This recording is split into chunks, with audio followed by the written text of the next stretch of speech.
աղոտ պաշտպանության համար։ Սաղմոս 91 Բարձյալի ծածկոցի տակ բնակվողը ամենակարողի շուքի տակ է հանգստանում։ Ես կասեմ Տիրոջը, իմ ապավեն և իմ ամրոց, իմ Աստված, որին ես հուսացած եմ,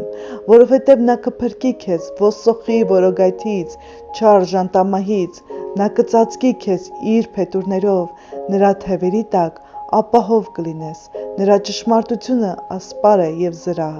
դու չես վախենա գիշերվա զարհուրանքից, այն նետից, որ թռչում է ցերեկը, այն ժանտախտից, որ խավարում շուռ է գալիս, այն հարվածից, որ սատկեցնում է կեսուրում, 1000 հոգի քո կողմից կընկնեն, 10,000 քո աջ կողմից, բայց քեզ հարված չի մոտենա, միայն քո աչքերով կնայես և ամբարիշտների հատուցումը կտեսնես, որովհետև դու ես Տեր, իմ հույսը,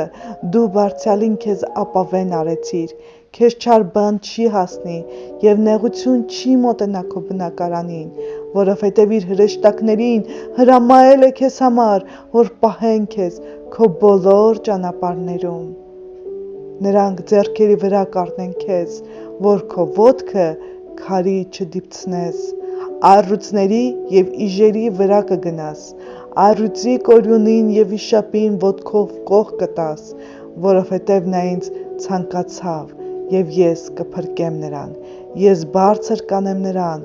որ նա ճանաչում է իմ անունը, նա կկանչի դեպի ինձ, և ես կլսեմ նրան, ես նրա հետ կլինեմ նեղության մեջ, կապրեցնեմ նրան